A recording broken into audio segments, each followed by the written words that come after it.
It was supposed to be a quiet anniversary dinner. Tasha and her husband Lionel had worked hard their whole lives, and tonight they just wanted to feel like they belonged. But from the moment they sat down, something felt off. The waiter ignored them, the manager brushed them aside, and not a single person spoke up. What no one knew was who Lionel really was, and when the truth finally came out, that restaurant would never be the same again.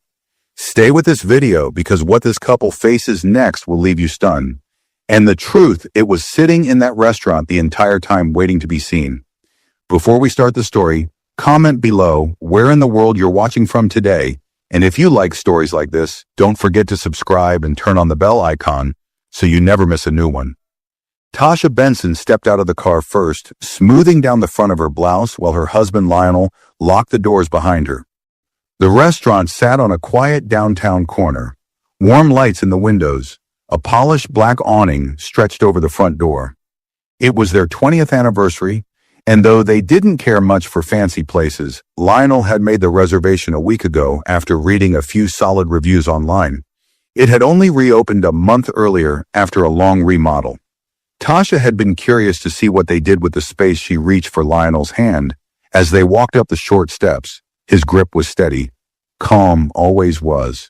They stepped inside together, the entryway filled with soft jazz and the faint scent of rosemary and grilled meat. But no one looked up.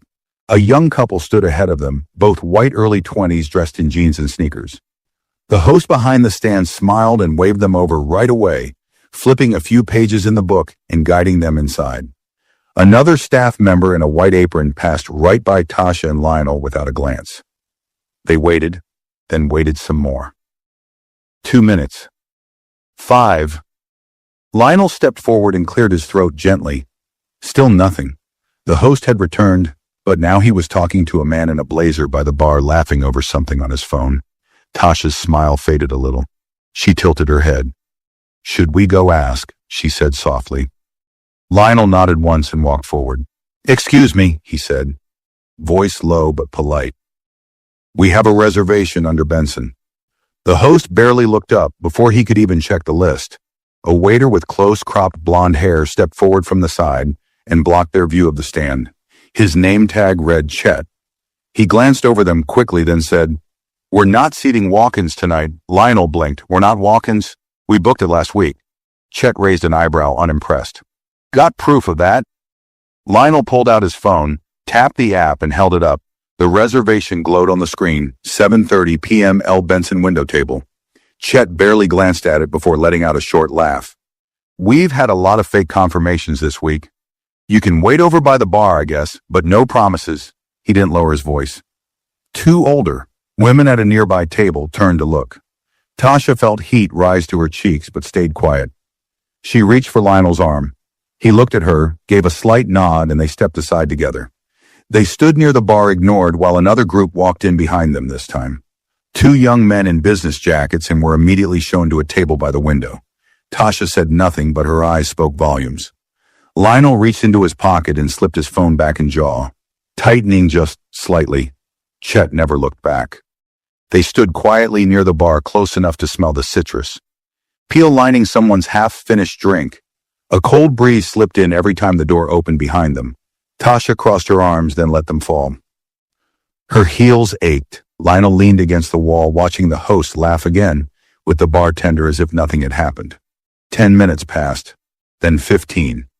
The table they had supposedly reserved, the one marked window in the app, had been taken by a blonde woman in a red coat and a man with salt and pepper hair. They were already sipping wine and browsing the menu. Tasha followed their waiter with her eyes. It wasn't Chet. She turned toward Lionel and whispered, "Do they not want us here?" Her voice barely carried over the low music. Lionel glanced toward her. "I think they already made that clear." Just then, Chet came back, waving two menus loosely in one hand. "All right," he said flatly. "I found a spot. Follow me." He turned without waiting for a response, heading straight past the main floor and toward the back near the swinging kitchen doors. Tasha hesitated. Lionel touched the small of her back, guiding her forward. The table Chet stopped at was cramped, tucked between a noisy utility cart and a dusty sideboard where used glasses sat. The seat backs didn't match. One wobbled as Tasha lowered herself into it. She looked across the room. Every other couple was seated in the main dining area, where the lights were warmer, the windows wider, and the hum of conversation gentler. Tasha opened her mouth, then paused. Would it be possible to sit near the front instead? She asked gently. We had asked for a window table when we booked. Chet didn't even glance at her. Those are reserved for regulars, he muttered, tossing the menus down like flyers. One slid halfway off the table. Then he walked away without another word. Tasha sat still for a moment, staring at the edge of the menu hanging off the side. Lionel reached over and pushed it back in place. Neither of them spoke. Not yet. The sound of silverware and low laughter filled the air around them, but their table stayed quiet, too quiet. Lionel shifted in his chair, the cushion uneven beneath him. Tasha sat back, eyes unfocused, as another tray of drinks passed them by. No one offered them water. No one greeted them properly. They had been seated, yes, but not served, not welcomed, not seen. Tasha folded her hands in her lap, her fingers gently picking at the corner of her napkin. She wasn't angry, but she wasn't calm either. A kind of quiet. Embarrassment had started building in her chest, the kind that made her feel both too visible and completely invisible at the same time.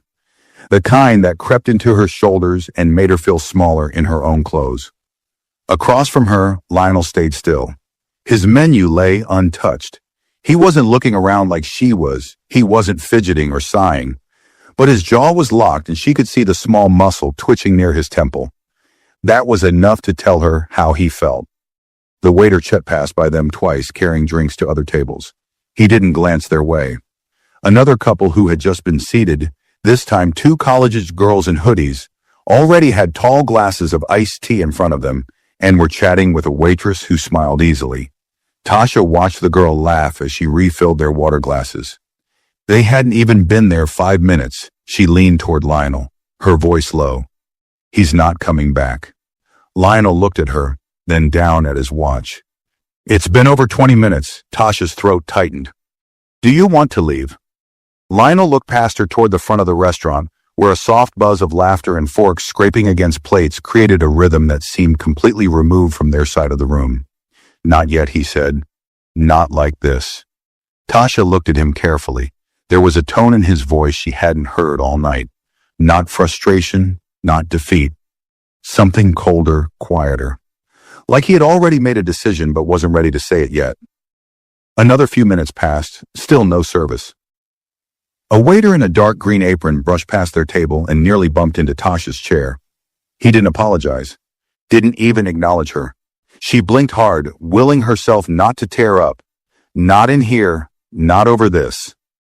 Her hand slid down to the strap of her purse, and her fingers tapped nervously against the leather. Lionel finally moved.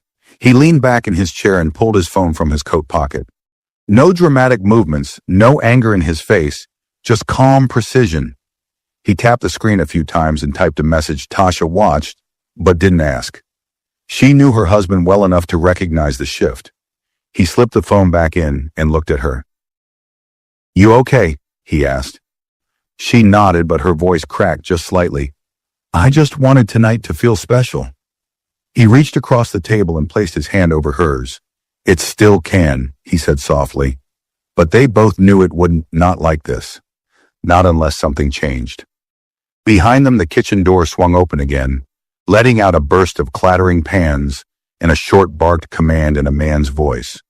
Chet walked out carrying a tray of drinks, heading toward a group of middle-aged men in golf shirts seated in the center of the room. As he passed, Lionel raised a hand. Chet rolled his eyes mid-step and said without stopping, I'll be with you when I can. His tone was dry, annoyed like they were a problem he hadn't asked for. Tasha turned her head away, her face burning. Lionel didn't say a word. He just looked down at the table, then slowly back, toward the entrance of the restaurant. And when his phone buzzed in his pocket 3 minutes later, he didn't even smile. He just read the screen, nodded once and whispered to himself, All right then. The air felt heavier now. The kitchen door kept swinging open and shut behind them, sending short gusts of hot air over their table that carried the smell of burnt garlic and grease. Tasha stared down at the menu, though she wasn't reading it. The text blurred behind a thin layer of sting in her eyes. She blinked it back, chewing lightly on the inside of her cheek to ground herself. She had dressed carefully tonight, taken her time with her curls chosen, silver earrings that matched the thin necklace Lionel gave her 3 years ago. This wasn't just dinner, this was their 20th anniversary. 20 years of holding each other up through layoffs, through parenthood, through illness, through life. And now they were here in a space that acted like they didn't belong in it, that refused to see them not as customers, not as a couple, not even as people.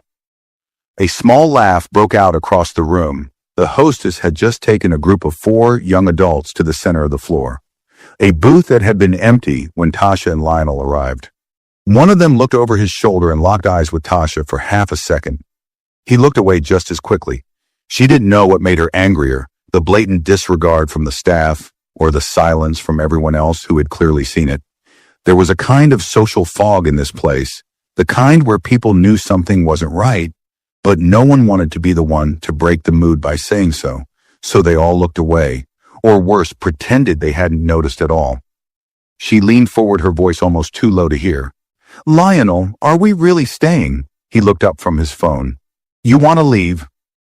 She hesitated. "I want to feel like we matter." He was quiet for a long moment, then he exhaled, not heavily but slowly. "We do," he said. "But they don't know that yet." There was something in his tone, that same patient steadiness he always carried, but now it came with weight, not pride exactly. More like preparation, like he had already started something behind the scenes. She studied his face. He didn't look upset, not in the way most people showed it. No flushed cheeks, no loud sighs, no foot tapping. But his stillness wasn't peaceful, it was deliberate. Something was moving inside him, and it was waiting for the right time to surface. Just then a loud clatter broke the quiet. Someone had dropped a glass near the bar. Shards glittered across the floor, and the manager rushed over, apologizing quickly to a well-dressed man whose pants were now speckled with water and lemon pulp. The staff swarmed to clean it up, stepping over themselves in their rush. No one looked toward the back table where Tasha and Lionel sat still unserved, still unseen. She rubbed her hands together. "Has not coming back, is he?" Lionel didn't answer. He pulled his phone out again, typed quickly and hit send. Tasha tilted her head. "Who are you texting?" He slid the phone into his pocket and looked across the room. "Someone who can fix this." She raised her eyebrows. "You mean like file a complaint?" Lionel's eyes didn't move. "No," he said quietly. "I mean fix it." The kitchen door creaked again as Chet came out with another tray, laughing at something a nearby customer said. He walked past their table without a glance. That was the last straw. Lionel stood up. He didn't raise his voice, didn't wave anyone over. He just pushed in his chair with calm precision and walked toward the host stand, his shoulders square, his steps. Even Tasha watched him go, her chest tight. She didn't know what he was about to do. Not exactly, but she trusted him. She always had. Still, her fingers fidgeted on the edge of her napkin as her thoughts turned. What if they kicked him out? What if it got worse? What if the entire evening, everything they had looked forward to, just collapsed? But then the front doors opened, and everything changed. The bell above the restaurant's door gave a soft chime as it opened, but it rang louder than anything that had come before it. Tasha looked up just as Lionel turned his head toward the entrance. A tall man stepped inside, brushing a fine mist of rain from the shoulders of his navy wool coat. His presence shifted something in the room, not because he made a scene, but because he didn't need to. He moved like someone used to being listened to, like someone who didn't ask for space. He expected it. Tasha didn't recognize him at first. His face was familiar, though, in the way of a photograph that's been on the edge of your memory for years. He had a calm intensity, the kind of man who never had to speak twice to be heard. He scanned the room once. Then his eyes landed on Lionel, who had just reached the host stand. A quick, almost imperceptible nod passed between them. No handshake, no greetings. Just that quiet acknowledgement. The kind of exchange that said, "This has already been discussed." Tasha sat up straighter in her seat. The hostess began to speak, but the man in the navy coat didn't stop for her. He passed the podium, ignoring the reservation book, and headed straight toward Lionel. The two stood side by side now, and the room had taken notice. Several diners glanced over their menus. One of the bartenders froze mid-pour. The manager emerged from the back hallway, her mouth halfway open to greet someone, but then stopped when she saw who it was. Tasha's pulse picked up. The man placed a hand on Lionel's shoulder. "You good?" he asked, voice low. Not sharp, but firm enough to carry. Lionel nodded once. Better now. Chet came around the corner at that moment carrying a bottle of white wine and 2 glasses. He nearly walked into them and stopped short. "Oh, Hoochin, I help you guys?" he asked, trying to sound casual, but his words came out too fast. The man turned slowly toward him. "You're the one who seated the Bensons?" Chet blinked. "The who?" He pointed a thumb toward Tasha's table, where she now sat frozen, unsure whether to stay, seated or stand. A few heads had turned her way. The quiet hum of the dining room had dimmed. The energy had shifted, not loud, not chaotic, but sharp, like the moment before a thunderclap. Chet looked toward Tasha, his expression uncertain, then back at Lionel. "I didn't realize they were with you," he mumbled. "They're not with me." The man replied, his voice a little firmer now. "They're co-owners of this location." The silence broke like a snapped string. The manager stepped forward, her face flushing. "Tui wasn't informed." Lionel raised a hand. "That's the problem." Tasha pressed her fingers into her thighs beneath the table. Her mind spun. Co-owners, when had that happened? She searched Lionel's face from across the room, but he didn't look at her. He was watching Chet, and Chet was shrinking by the second. "I believe Mr. Benson and his wife were placed near the kitchen," the man said, not even looking at Chet anymore. "Despite their reservation, despite their on-time arrival, despite the fact that they own part of this business." The hostess stepped backward slightly as if trying to disappear behind the podium. Chet opened his mouth, but no sound came out. Tasha finally stood, her chair scraped gently against the floor. "I'd like to speak to the manager in private," Lionel said, turning to the woman in the black blazer. She nodded quickly, the smile on her face, a forced shield. The man in the coat looked toward Tasha and gave a soft smile, the first she had seen on his face. "Mrs. Benson," he said, "please come with me. I believe your table is ready." He led her past the stunned diners, past Chet, past the employees who couldn't seem to meet her gaze. She didn't rush. She didn't shrink. Her steps were slow measured. Her heels clicked gently against the hardwood as she passed by. Faces that had an hour ago looked through her like she was furniture. She didn't look angry. She didn't even look satisfied. She looked steady, like someone who didn't need to raise her voice to change the temperature in the room.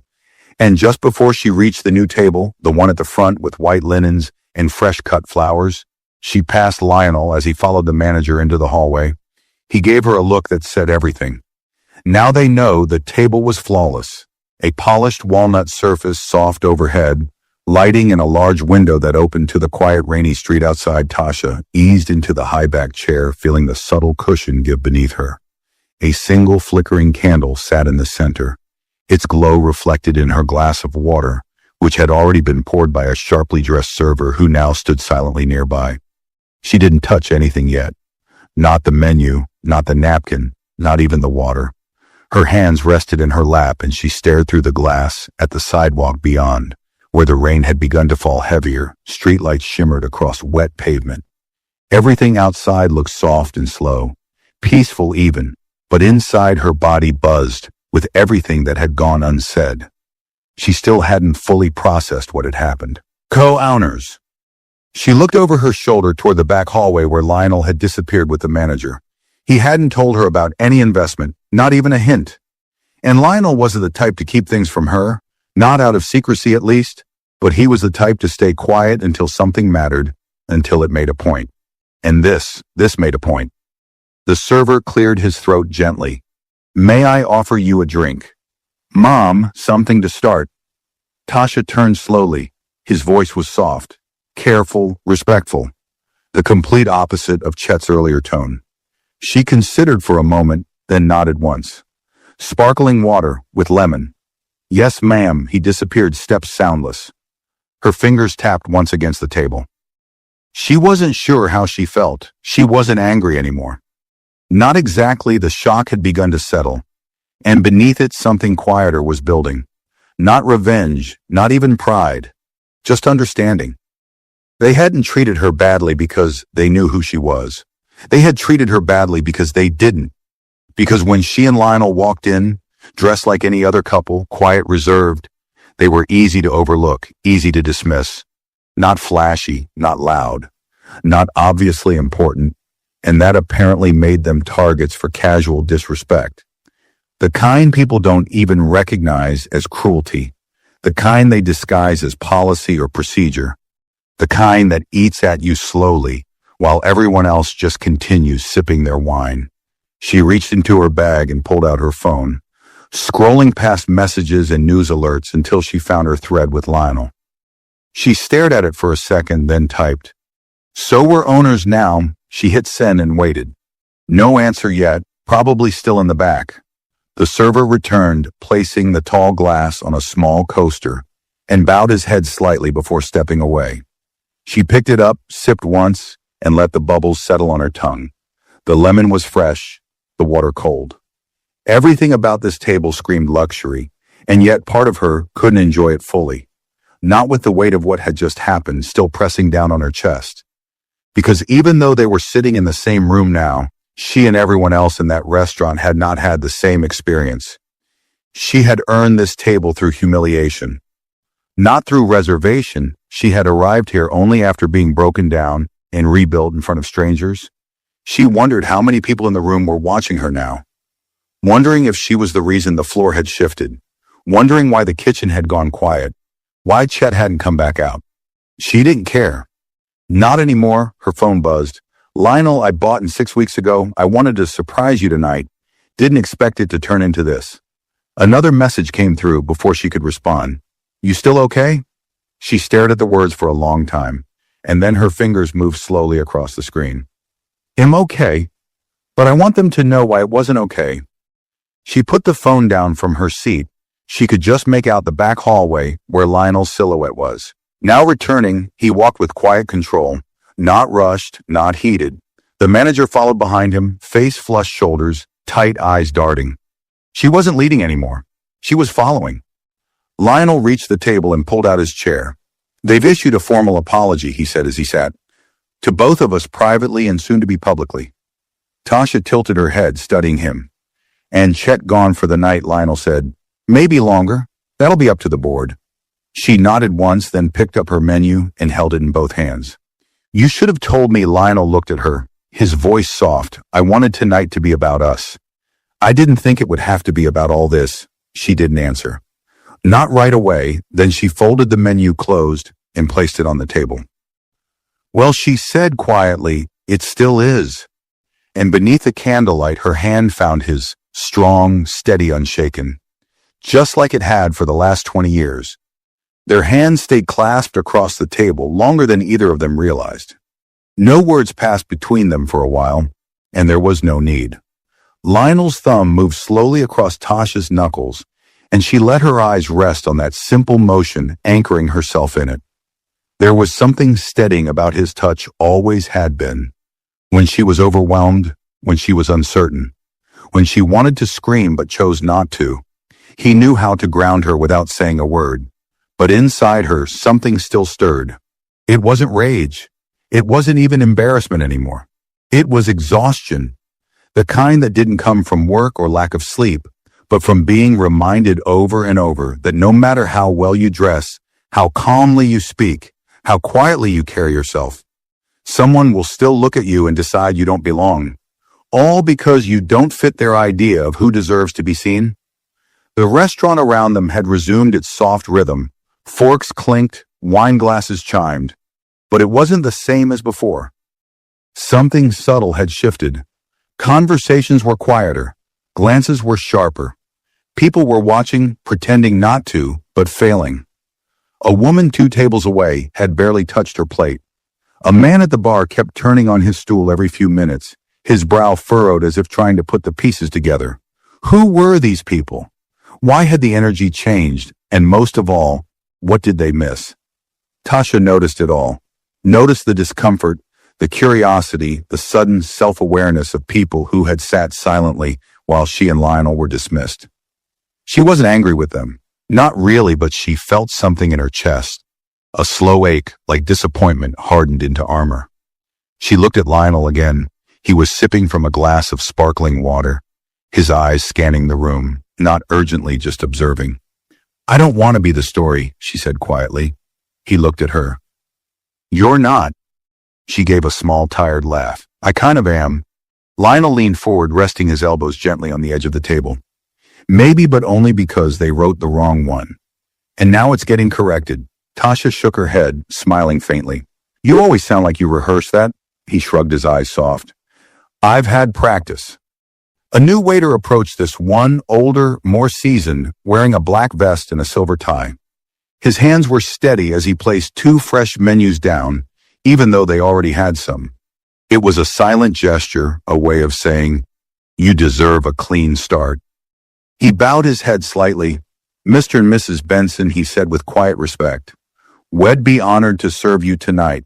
Please take your time and let me know when you're ready. The kitchen has been instructed to prioritize your table." Tasha nodded, her expression unreadable. "Thank you." He stepped away just as carefully as he arrived. Lionel watched him go, then turned back to her. "You don't have to stay, we can still leave."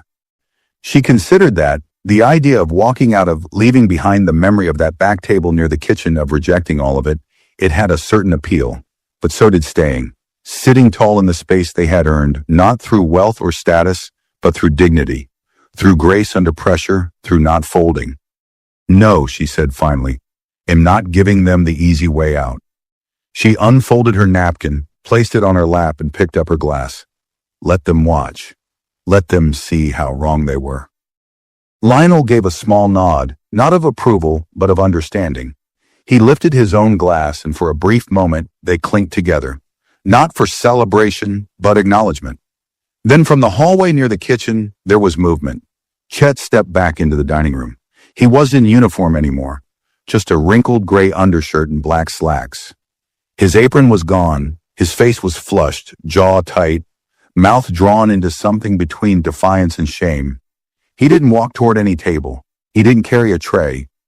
He just stood near the edge of the bar, eyes scanning the room like he wasn't sure whether he wanted to leave or apologize or just disappear. Tasha spotted him first. Her expression didn't change. Lionel followed her gaze and turned. Their eyes met Chet's for a fraction of a second. That was all it took. Chet's face broke. He lowered his head, turned, and walked out the door. No confrontation, no speech, no scene. Just silence. Tasha exhaled and looked down at her lap. Her hands were steady now. "He won't be back," Lionel said. Tasha didn't answer. She didn't need to, because something deeper had happened. She hadn't won because she owned the restaurant. She hadn't won because someone came in and demanded respect for her. She won because she stayed, and they watched her do it quietly. Unshaken completely. The entrees arrived without delay. 2 servers approached the table at once. Their movements perfectly rehearsed, one laying down a roasted sea bass over creamy herb polenta in front of Tasha, the other placing a thick-cut ribeye before Lionel grilled to medium, as requested. Steam curled upward from the plates, bringing with it a savory scent that filled the space between them. It should have been comforting. It should have made her stomach stir with hunger. But for a moment, Tasha didn't move. Her fork lay still beside her napkin. Her hands rested quietly in her lap, fingers curled together.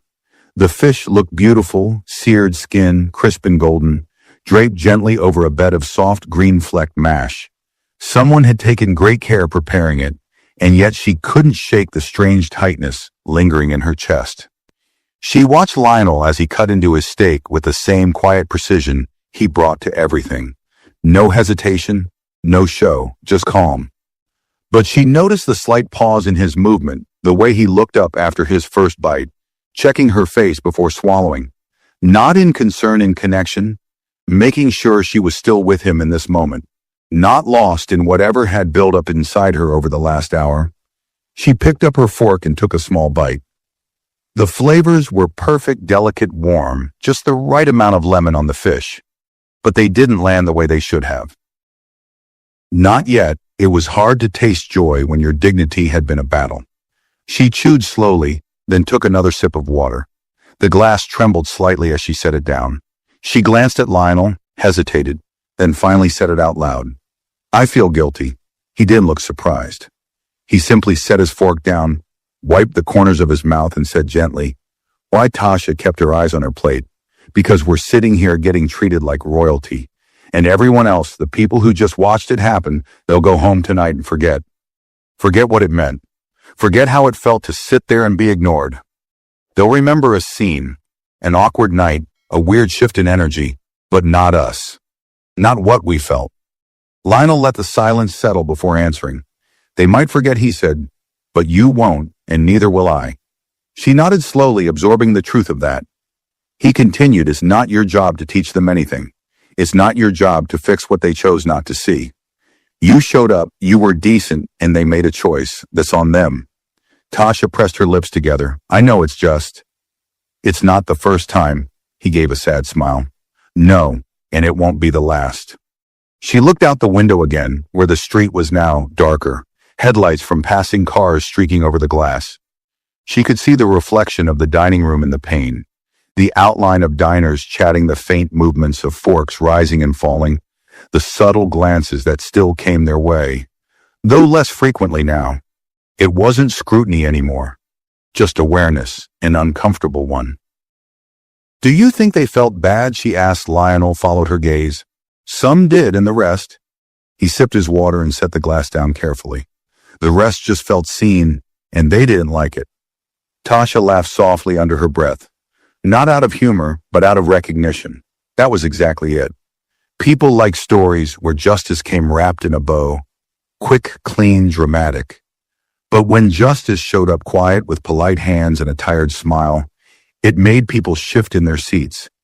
It made them wonder what they had ignored, what they had allowed. Their server return to clear the first course plates and refill their glasses, never once breaking eye contact, never once rushing.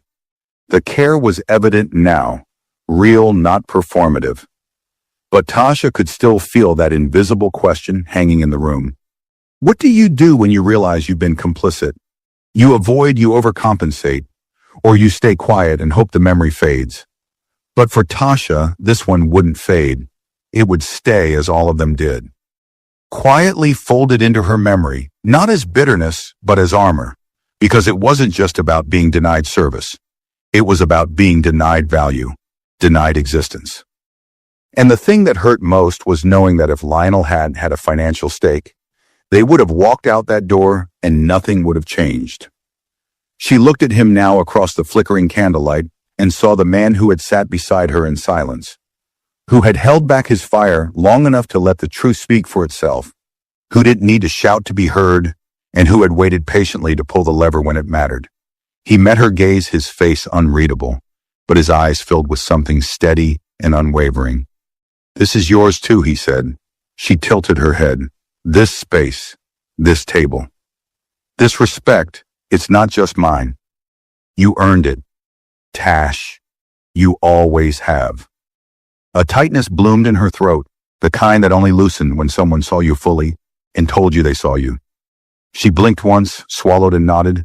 Then she picked up her knife and fork again, and this time the food tasted like it was meant to. Dinner moved on, courses came and went in a quiet rhythm, a warm beet salad with crumbled goat cheese, then a light sorbet, followed by coffee poured tableside. The flavors were good, the service attentive, and the atmosphere returned to its calm, curated elegance. But the weight of what had happened earlier still lived beneath the surface, like a current just under the floorboards, steady and unresolved. Tasha leaned back in her chair, slowly swirling what remained of her espresso, watching the liquid form a lazy spiral inside the white porcelain. Her shoulders had finally loosened, but her mind had not fully across from her. Lionel sat with a faint smile, his gaze half focused on her, half on the window beside them.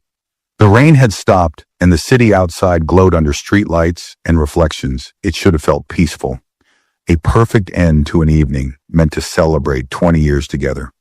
But now it felt like two anniversaries had collided, one for their marriage, quiet, intimate, built on time and trust, and another one neither of them asked for, marking yet another chapter in the long, invisible story of being underestimated, Tasha didn't speak right away.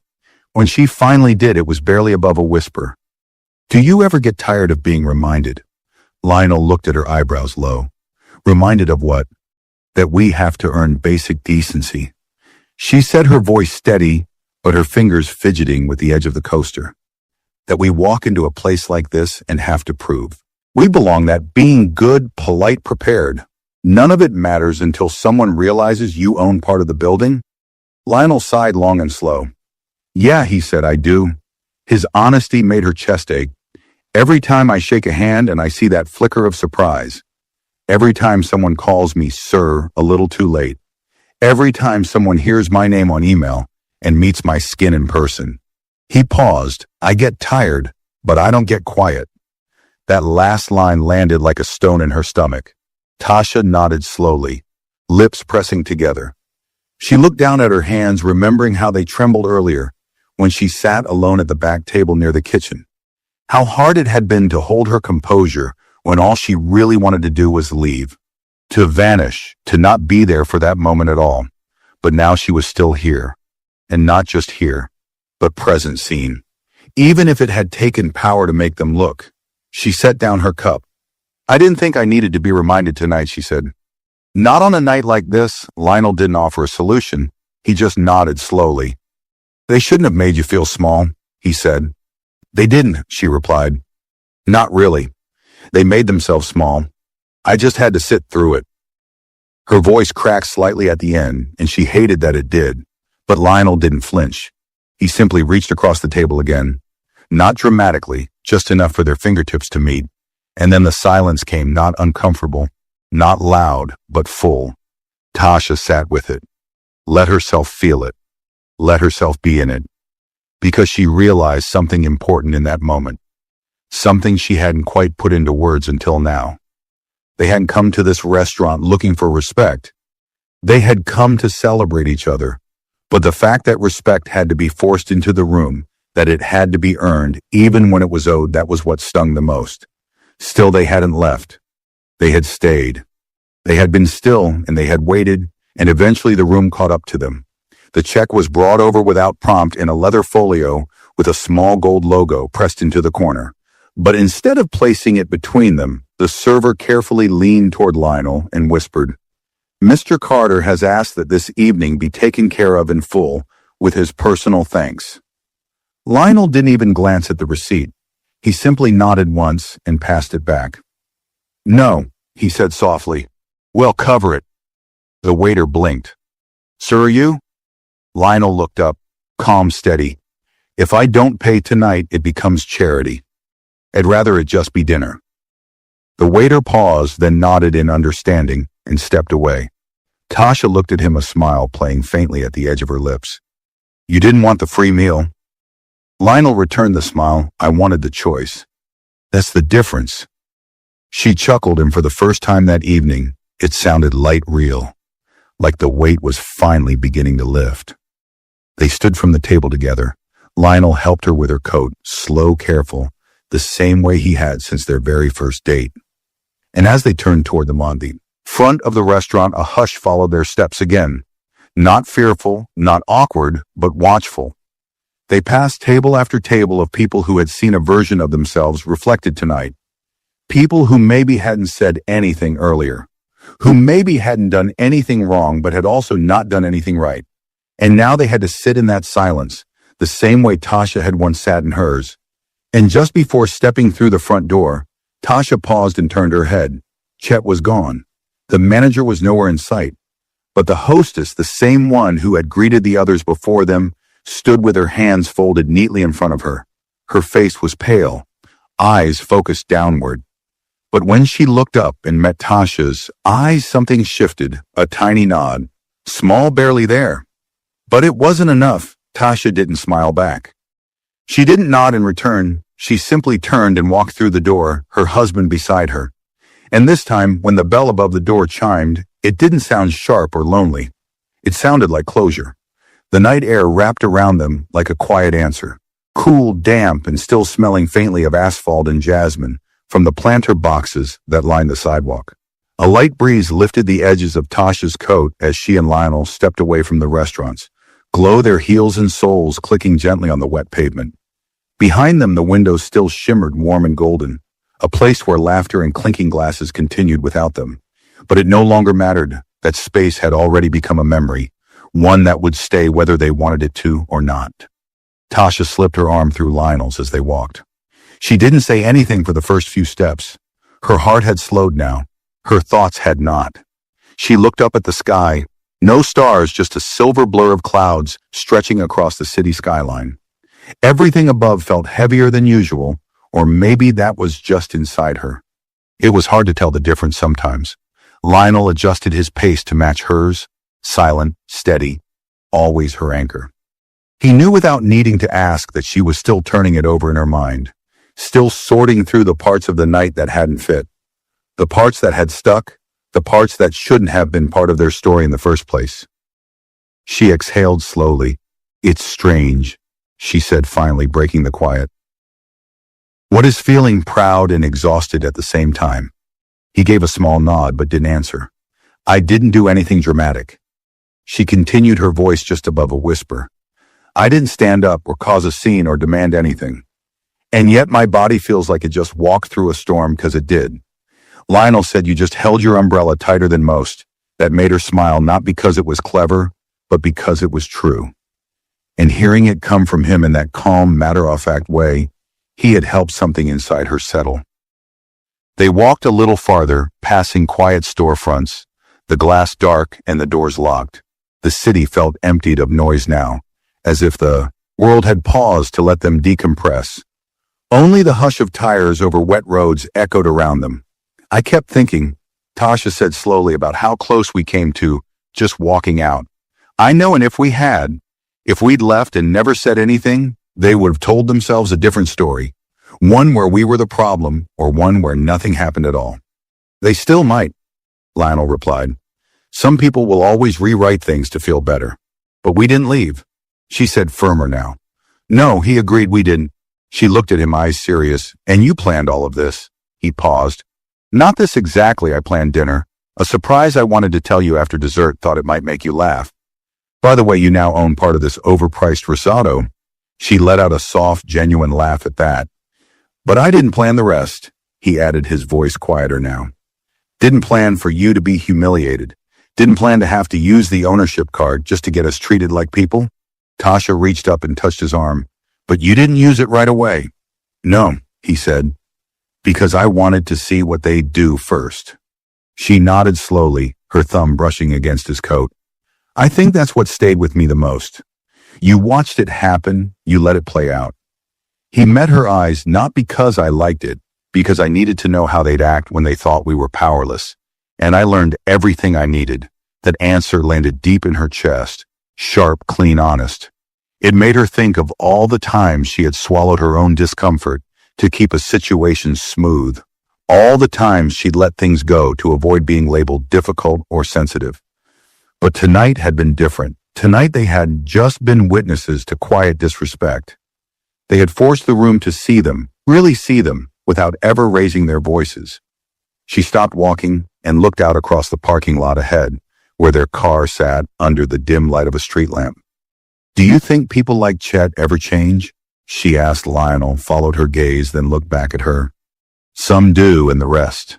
They learn to be quieter about their bias, hide it behind rules and manners. That's worse," he shrugged. "It's not new." She turned toward him fully now, arms crossed loosely in front of her. "You're not surprised. You were never surprised. I've lived long enough not to be," he said simply. There was no anger in his voice, just fatigue, the kind that came from too many repetitions of the same pattern. Tasha stared at him, and for a moment she didn't see the man across from her, the father of her children, the business partner, the husband. She saw the boy he must have once been, the teenager who probably sat at lunch tables where no one joined him, the young man who walked into boardrooms and had to prove himself 5 different ways before he was allowed to speak. He had learned how to carry himself with armor, but it was still armor. "You know," she said softly, "I don't think I would have had the strength to say anything if it had been just me tonight." He reached for her hand again, fingers threading through hers. "That's why I was there. And in those 5 words, everything was said. They reached the car. Lionel unlocked it, then opened the passenger door for her, like he always did, with ease, with habit, with care. She slid in and he closed it gently before walking around to his side. As the engine started and the headlights lit the road ahead, Tasha leaned her head back against the seat, watching the restaurant fade into the background through the rearview mirror. No part of her wished they'd made a bigger scene. No part of her regretted staying, because tonight wasn't just about being served a meal. It was about finally being recognized in a room that tried not to look, and now they would never be invisible there again. The car moved slowly down the slick street, the tires whispering over the wet pavement. Inside, the silence stretched out between them, soft and full. Not awkward, but dense, like the kind of quiet that only comes after something heavy has passed through. Tasha stared out her window, watching the street lamps flicker across puddles and storefront glass. She wasn't tired, but her body felt the kind of deep ache that didn't come from movement. It came from holding in too much, from keeping still when your instincts screamed to stand, from biting down on words until your jaw hurt. Her hand rested lightly on the door handle, fingers occasionally tapping.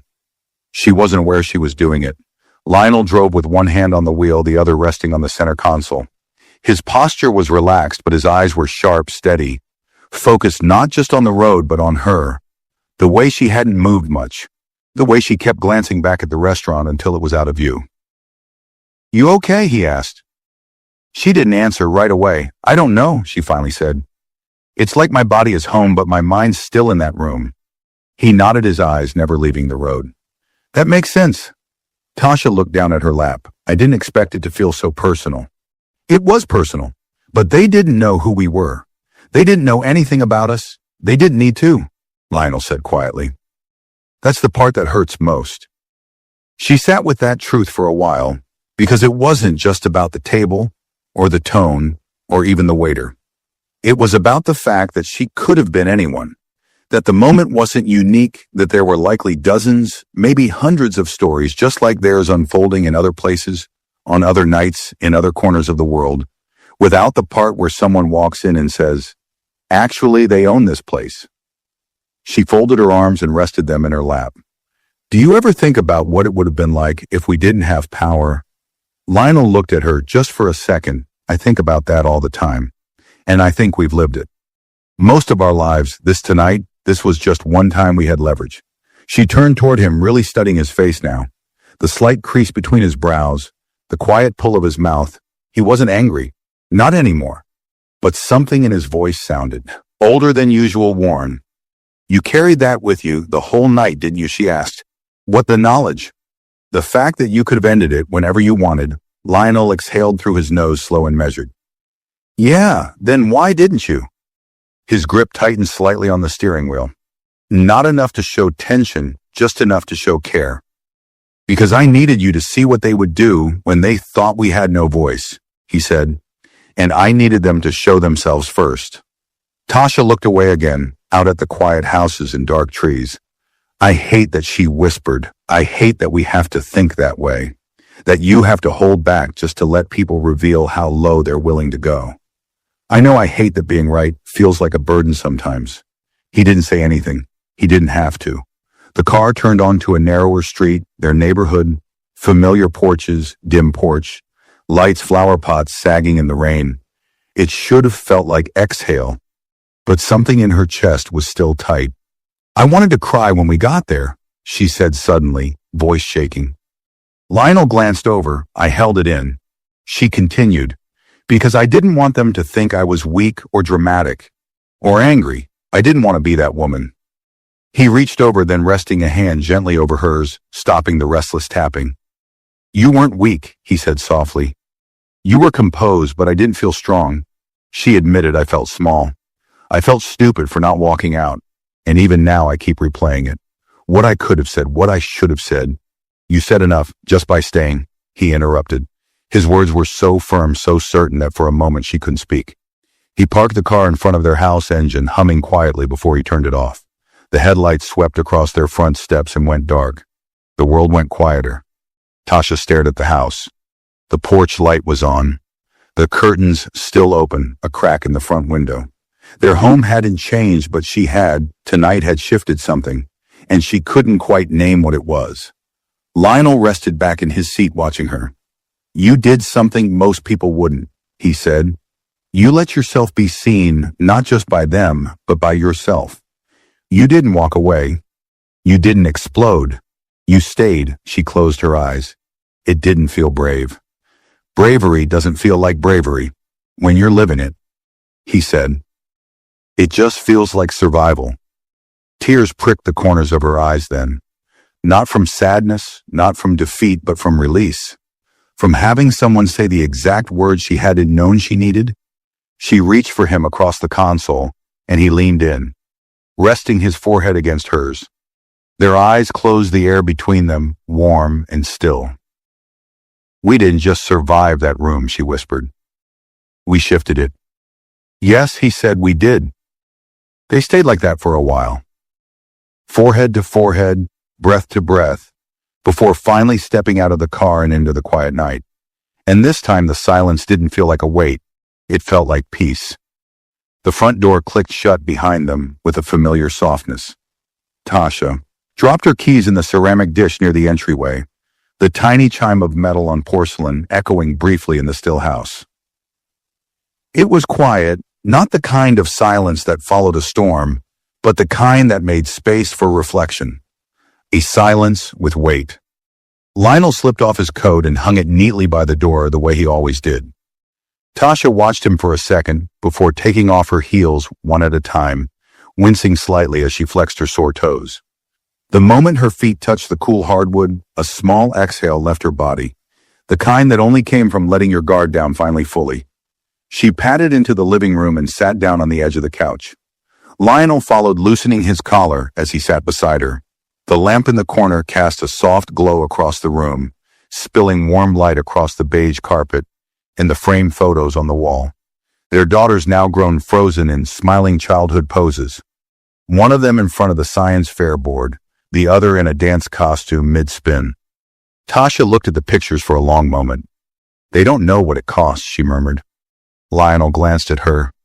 "To move through the world like this," she said, motioning loosely with her hand.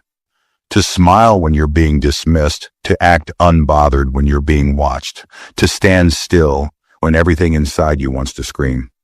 "They'll find out," Lionel said softly. "They'll feel it in their own ways. I don't want them to, I know," he said. "But that's the hardest part of loving them. We can stop the world from mistaking them. We can only help them name the feeling when it comes." Tasha let those words sit for a moment. She thought of their daughters, bright, funny, fierce in ways that made her proud and anxious all at once.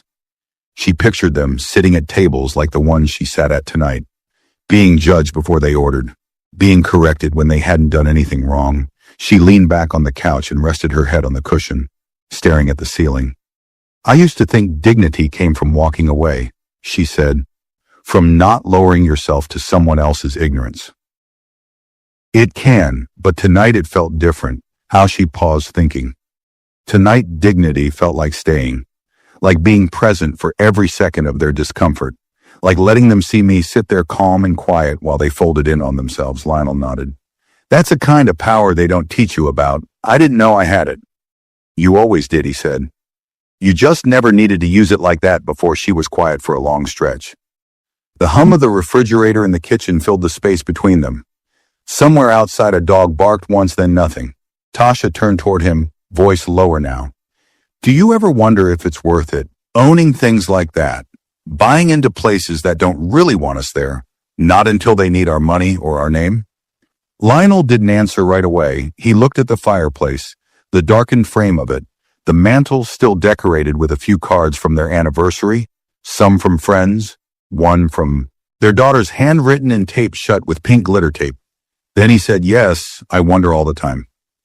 She raised an eyebrow. "But then I remember," he continued, "that owning something isn't about being wanted. It's about not needing permission. It's about not waiting for a seat anymore, not hoping someone will make room. It's about building your own table and then deciding who gets to sit with you." Tasha breathed in deep. "Let it out slowly. I just didn't want tonight to be about proving something. It did not feel like a celebration." No, Lionel said, but it felt like a turning point that landed hard in her chest. He was right. It wasn't the night they imagined. No shared dessert, no nostalgic laughter over wine, no sentimental toast to years gone by. But it was something else. It was a story they would tell. Maybe not right away, maybe not even to their kids, but one day when someone asked what it meant to stand your ground, without raising your voice, they'd have this. They'd have the night when respect was dragged into the light and made to hold its shape. Tasha sat up straighter. Her back ached slightly, but she didn't complain. I think she said slowly, "What hurts the most is that no one in that room did anything. All those people, all those eyes, and not one voice said, 'This isn't right.'" Lionel looked at her, his expression steady, because they didn't want to risk being uncomfortable. People will sit through a lot if it means keeping their seat. She blinked. "But that doesn't mean they didn't see you," he added. "And it doesn't mean they'll forget." A long pause passed. Then Tasha nodded. "No," she said. "I don't think they will." She reached for his hand again, lacing her fingers through his, the same way she had during funerals, during births, during quiet mornings when the world outside their window felt like too much. And for a while they just sat there, two people in the soft light of their home, not victorious, not bitter, just present in the truth that they had weathered something ugly and made it through intact and stronger, even if they were tired, especially because they were tired. The next morning arrived quietly, the sun leaking in through the linen curtains in faint gold streaks. Tasha stirred first, blinking into the soft blur of daylight. Her body was still, but her mind had already started moving. Not with urgency, not with the anxiety that sometimes greets her before her feet hit the floor, but with a kind of subdued heaviness, like something had shifted overnight and now everything felt just slightly out of place, like a painting tilted on a wall. She stayed in bed for a few minutes longer, listening to the low hum of the heating system. Lionel was still asleep beside her, one arm folded behind his head, his breathing deep and steady. He looked peaceful, unbothered, or maybe just practiced. He had always been better at carrying heaviness without showing it.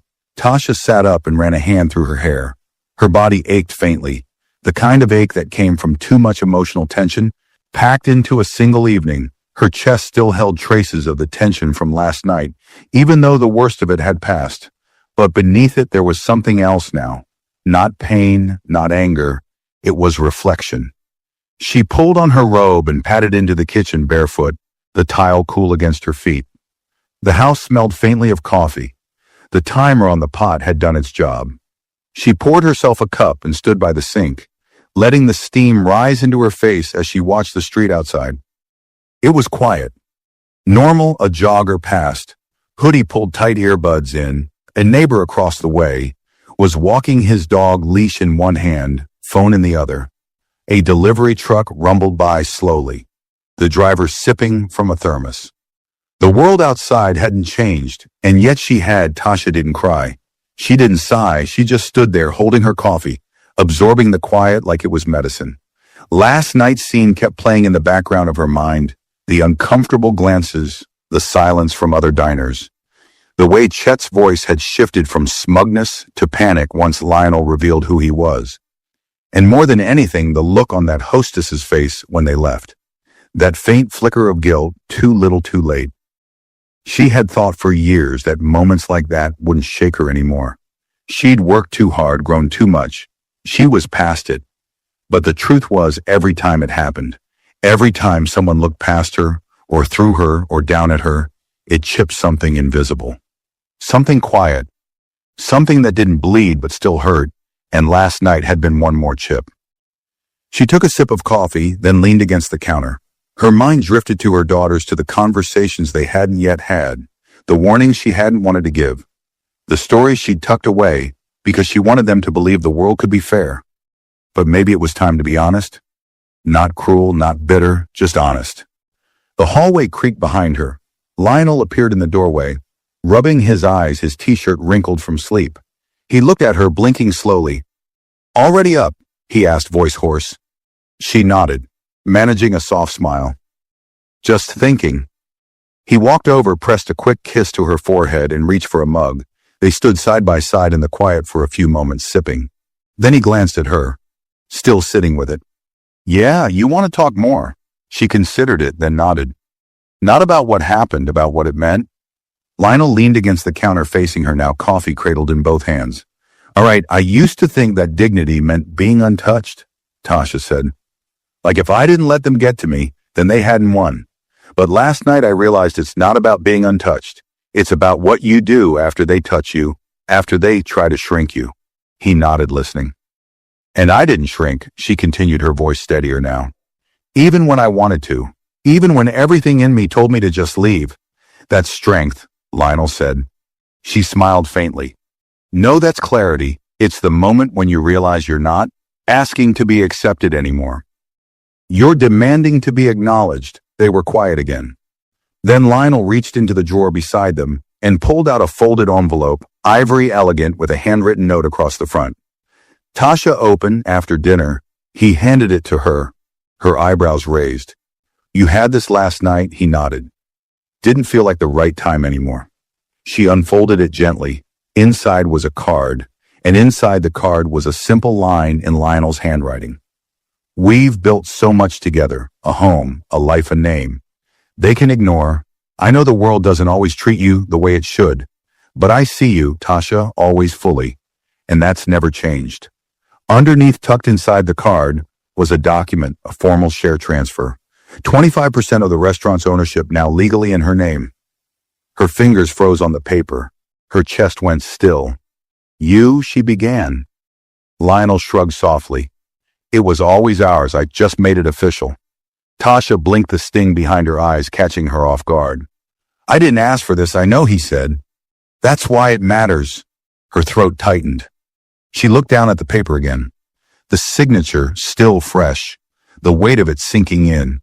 It wasn't just about ownership. It wasn't even about revenge. It was about voice, presence, power that didn't need to shout because it had already been earned. Tasha folded the document carefully, then reached out and placed her hand over Lionel's. Then let's use it, she said. He tilted his head to do what. She looked out the window, then back at him. Eyes, clear voice, steady, to make sure no one else leaves that place feeling invisible again. And in that moment, something inside her shifted, not broken, not bruised. Rebuilt on her terms. The day unfolded slowly, like soft pages turning without hurry. Tasha spent the morning moving through the house with a kind of gentle purpose. Watering the potted plants by the kitchen window, folding the laundry still warm from the dryer, tidying small corners that didn't really need it. She didn't play music. She didn't turn on the television. The quiet was enough. It helped her think. The document Lionel had given her, the official share transfer, now sat on her nightstand, placed there carefully, like something sacred. Every time she passed the bedroom, she glanced at it, a flutter rising in her chest. Not pride exactly, not even power. Something more personal. Ownership, not of a thing, but of how she wanted to exist in the world. She kept replaying his words in her head. It was always ours. I just made it official. That was Lionel, always a step ahead, always laying foundation under her feet before she even knew she'd need to stand on it. She thought about the restaurant, the layout of the dining room, the corner where they had been seated near the kitchen doors, that forgotten space. She thought about the faces of the staff, the coldness in Chet's eyes, the stiffness in the manager's, apologies the way the hostess finally looked at her near the end. And she thought about the diners. How easily they had chosen to stay silent. She could walked away from all of it, signed the document, let it sit, collected dividends from afar, and never stepped foot in the place again. But something about that felt incomplete. So just after noon, she opened her laptop. Her fingers hovered for a moment above the keyboard before she began to type. Her movements were slow but deliberate, each word chosen carefully, each line short and clear. She wasn't writing a complaint.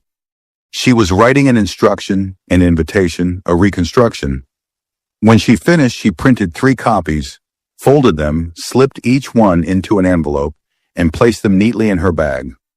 Later that afternoon, she changed into a navy blouse and gray slacks. Not flashy, not formal, but firm. She tied her curls back, left her heels behind, and slipped on flats. Practical, ready, focused. Lionel stood by the front door, holding the keys waiting. "You sure you want to do this today?" he asked. "Yes, you don't know them anything?" "I know," she said. "But I owe myself something." He didn't press. He just handed her the keys and followed her outside. The drive to the restaurant was quiet but not tense. Tasha kept her gaze forward, her thoughts weaving between memory and action. She wasn't nervous, she wasn't angry, she was ready. And that feeling, that clarity, was something she had known she needed until now. They pulled up to the side lot, not the main entrance. Tasha didn't want a grand arrival. She wanted something that belonged to her, quiet, direct, unavoidable. Inside the restaurant was between lunch and dinner rush. A few servers cleaned tables. The air smelled of roasted garlic and something sweet. Maybe a reduction sauce simmering in the back. The manager, the same one from the night before, was at the bar reviewing receipts. He looked up when she entered. His expression flickered surprise, discomfort, then careful politeness. "Mrs. Carter," he said, rising quickly. "I was expecting." "No," she said gently. "You weren't." She handed him the envelope. "This is for you. There are two others, one for Chet and one for the general staff meeting tomorrow." He hesitated before taking it. "Is this instructions?" she said. "A few small changes, nothing disruptive, just policy clarity, cultural accountability, inclusion training, a restructure of how seating assignments are handled, and a new zero-tolerance policy for coded discrimination." He blinked, and a small bonus pool, she added, "for the first team member who demonstrates proactive inclusivity and is nominated by a guest for it." The manager's jaw tensed, then softened. "Understood." She wasn't finished. "I want the back two tables moved to the front window," she said, "and the ones by the kitchen reassigned to overflow. Only people deserve to be seen, especially those who've been trained to expect the shadows." The manager nodded slowly. "Yes, Mom," and she said, voice calm but firm. "I want a table permanently reserved every third Friday. Nameplate Carter." "Yes, Mom." She didn't look for guilt in his face. She didn't look for apology. She wasn't here for that. Tasha turned and walked through the restaurant slowly. The staff had started to notice her. A few paused what they were doing. One hostess, not the girl from last night, but another young woman with a notepad in hand, offered a small, curious smile. Tasha gave her one back. She stood for a moment in the very spot where she had waited the night before, where she had sat unseen for 20 long minutes near the swinging kitchen doors. She didn't touch the table. She just stood there. And then she moved to the front corner. She placed one hand on the window, tracing the glass lightly before stepping back and nodding to herself. "This one," she said, "the new table. The one no one would ever have to earn again." On her way out, she passed by a small chalkboard near the bar. It listed the specials: pan-seared, halibut risotto, lemon tart. She reached into her bag, pulled out a folded note, and clipped it gently to the board. It read, "Respect is seasonal. Serve it with every plate." She left without another word. Outside, Lionel waited by the car. He raised an eyebrow as she approached. "Well," he asked. "It's done," she said. He opened the door for her. She slid in as the car pulled away. She glanced once more at the restaurant in the rearview mirror. But this time, it didn't feel like a place that had hurt her. It felt like a place she had claimed. And from now on, anyone who walked through its doors wouldn't just taste food. They'd taste the difference. The following Friday, the late summer sun began its slow descent behind the city skyline, casting long shadows across the pavement and washing the streets in a soft golden hue. Tasha stood in front of her bedroom mirror, adjusting the silver clasp on her bracelet. Her fingers moved with care. Not out of nervousness, but intention. She wore a deep olive blouse, one of her favorites, soft and structured, with quiet elegance. Her slacks were pressed, her shoes low and comfortable. Nothing flashy, nothing loud. Just present. Just herself. Lionel entered the room behind her, tightening the cuffs of his dress shirt. He paused when he saw her, his reflection catching hers in the mirror. "You look exactly right," he said. Tasha gave a small smile. "That's how I feel." They drove slowly, no music, just the occasional exchange of quiet thoughts. Grocery list reminders, notes about their daughter's upcoming visit, mention of a book Tasha had started reading again. But between the small talk sat something unspoken, the weight of what tonight meant, not as an event, not even as a milestone, but as a restoration. The restaurant came into view just as the sky turned amber. It looked the same, and yet not at all. The front windows gleamed. The new hostess, the same one who had smiled gently, last time stood behind the podium, straight-backed and poised. Inside, soft jazz hummed through the speakers. Candles flickered on the tables as they entered, heads turned. Not in spectacle, but recognition. And by the front window, the brightest corner once reserved for someone else's, comfort, a table sat waiting. A small bronze nameplate gleamed at the edge. Reserved the Carter table. They were greeted instantly, not with overdone sweetness, but with simple, sincere respect. The hostess led them to the table without fanfare. The menus were already placed. The silverware shined. Their server approached a young man named Darren Kinnaird, steady-voiced. He introduced himself and offered them drinks. He didn't linger, didn't hover, but acknowledged them fully equally. Tasha looked around the room slowly. It was fuller than usual, but quieter. Something about the air felt changed. Maybe it was the new layout, the open space near the front, the adjusted table flow, or maybe it was that people were now sitting where they could be seen, no longer tucked away based on assumptions that never belonged. Their meals came without delay. The food was perfect, warm, balanced, thoughtful, but that wasn't what made her hands relax around the fork. What made her exhale deep and slow was the peace. She wasn't waiting for the room to change. It already had. Halfway through dinner, a couple approached their table. Middle-aged, well-dressed with a gentle presence. The woman whose skin was the shade of cedar and eyes kind smiled at Tasha.